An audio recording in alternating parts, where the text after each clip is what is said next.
Tea and Hennessy. I'm Avery. And I'm Sherry. And today we're going to be talking about things to consider while choosing the right college. We're both college grads, as you might know. And I don't know about Sherry, but there are definitely things that I wish I could have did differently, or things that I know now that I didn't know when I was applying. Like, I don't have siblings or like someone to really tell me the process and what to think about when I was applying to college. So no, same for me. Like, you know, I'm a twin, and then it was just me and my sister who went at the same time. I have an older sister that went to college, but yeah, I feel like I had not much help. I knew, like, okay, after high school you go to college, but that's all I really knew. Like we said before in our first video, that we met in college, but we both started at different institutions. I went to Morgan State University, and for those of you who do not know or are not familiar with that school, it's an HBCU, which is a historically black college / university. It is based in Baltimore, Maryland. And where did you go? Okay, I went to, I'm not going to tell you what school I went to because I don't mess with that school, and I transferred from there for a reason. So yeah, but it was a SUNY school, and it was upstate. Was your school like large, small? What was the population size? It was a large. I can't tell you the exact population size, but like compared to the school and the school we went to, we're not saying. So yeah, so compared to the school that like we went to, I realized how large it was. Like, just to get from one end of the campus to another, you needed a shuttle bus. I mean, you could walk, but it's upstate, it's cold. Do that at your own risk. So that going into college, I didn't realize how big the population size could have an effect. Like, I had lecture hall classes with 200, 300 students in one class, and I'm just like that one dot, or you really have to kill your tests or really do something to stand out. Like, even one of my professors didn't know me, and mind you, I went to a predominantly white school. It was in a class of 200, there was 5 of us, and we all sat in the back. Like, I started 5 of who? Of us. Us. So yeah, 5 of us. So and I started out in the front, and then this one boy was like, "Yo, what you doing up there? Come back." So then we sat in the last row. It was like a large auditorium. Like, the professor had a mic in the class, and it wasn't until like that, oh my god, that class was so boring. But one day I emailed that professor saying that there was an error in the textbook, like, compared to his notes. And then the next day when I went to class, like, he emailed me like, "Oh my god, thank you, you're so observant." And the next day on the mic, he's like, "Who's Avery?" And I'm just like, "Me." And that's literally how he knew me. Well, at least he figured out who you were. I know, but I don't like that. I like personal. Like, I want to know my professor. Yeah, me too. Like, I like the one-on-one interaction with your professors. Like, when they know who your name is during roll call, and you can go to them for help, and they're like, "Hey, how are you today?" Yeah. And they remember you, because on top of that, in college you need recommendations. Yeah. So if they don't know who you are, they're just gonna be like, "Oh, they were a good student in class." All they know you is by your grades. Yeah, true. And your last name. Yeah. But the school that I went to, it wasn't like a large school. It was pretty mid-sized. I would consider it a mid-sized school. And I mean, I've never had a class as big as you did, like 200 to 300 students. That's just really, really large. My largest class there was probably like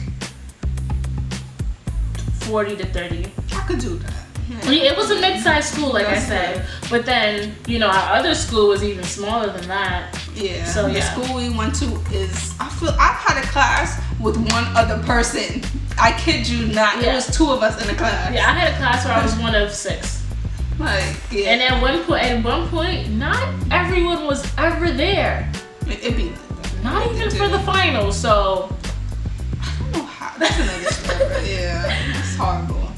But yeah, size is definitely something to take into consideration when you're going to college and when you're applying to schools, because it could really alter your college experience. And if you know you're a more individualized learner and you need that one-on-one attention, then you might not want to go to such a big school. So, I mean, I obviously went to a school in the state that we live in. What made you like go out of state? Did you just want to go to a HBCU? Did you want to leave New York? Okay. Well, one, I wanted to change the scene. I wanted to get out of New York. Well, also, a big issue, red flag, is that there aren't any HBCUs in New York, which is one thing. The closest HBCU, I believe, is in Delaware. Yeah, the closest one to the tri-state area. Mm-hmm. So, I don't know. I chose to go to that particular school in Maryland. Mind you, I only have like one second cousin in Maryland that I still am not that close with. I met them once.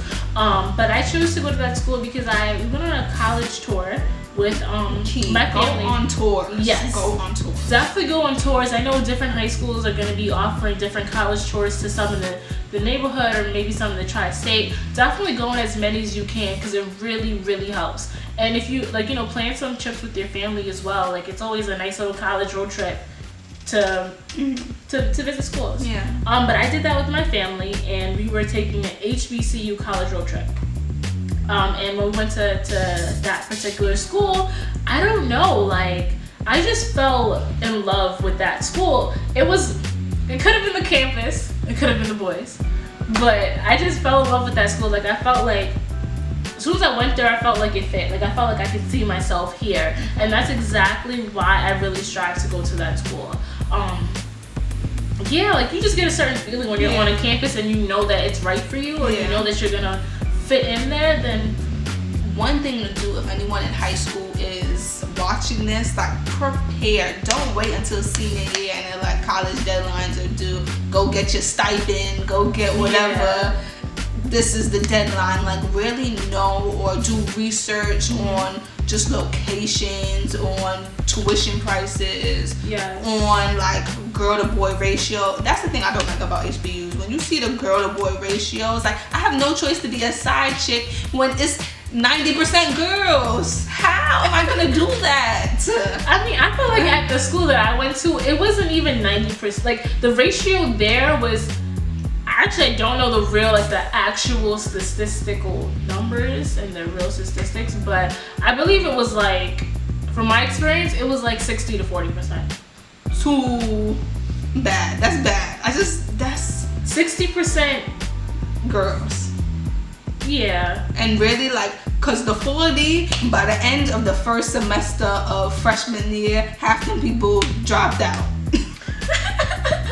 But then the new ones come in and it replenishes in terms of, no, but on top of that, it's really sad because, which is a fact, is that more females go to college than men. Yeah. Especially Especially in the black population. I mean, I'm hoping that this is changed and elevated now, but it's a fact, right? Because at our school, I feel like there's a lot of guys. There's not good ones, but it's a lot. Yeah. That school has more men than it does. I don't know. There's a lot of chicks here. Definitely consider location as well when you're looking into schools, because, like, if you're not used to such a colder climate, then you might not want to go to a school that has like 6 feet snowstorms. I'm exaggerating, but, like, you might not want to deal with that, especially if you aren't going to be driving like that. That's another thing to get into, having a car on campus. But yeah, definitely look into the climate of the school that you're going into. Look into parking and on campus car policies, because not every school allows you to do that. I don't know. Especially freshman year. Some schools, freshmen can't have cars on campus. So what else to look into? Okay, what about, like, people feel differently about this, about going to a school where you know someone versus going to a school where you know nobody? Honestly, I feel like that depends on your past. I'm gonna change in college. Oh my god. Yeah, I feel like it depends on your past, because if you're the type of person that trying to leave your high school and younger years behind you, then you might want to go to a school where you're just starting fresh. You do, because if you have that one person that went to your high school with you, on the low, as much as you might be a whole revamped person, they're gonna be telling people that one thing that you didn't want them to know about you, about your past life. Get off me. But then at the same time, even some people who I know, or I just have them on social media, and I went to high school and I guess they did this whole transformation in college, I look at them like, yo, I remember what you did last summer. Like, what are you talking about? But Exactly. people can change. So Exactly, they can. So go to college really hoping for a new experience. Right, and just change yourself. Like, Yeah. you know what you did before, don't do it. Make yourself a better person. College is when people turn worse. You know, you get to know yourself in high school, but in college, you're really freeing yourself because you're not under the restriction of your parents. So you're really just, well, that's if you reside on campus at least. Yeah. But you're still like, you know, just being free. You're a bird let out of its cage. Still, I feel like all 4 years of college, I kept home training. Like, yes, No, me too. my mother's not here, but what would Jesus do? Like, just go into situations like, is this in me? Like, or I feel like some people don't even develop like morals until like something bad happens to them. Don't try to mend and be like other people just to be like them or be in the in crowd or whatever the case is going to be.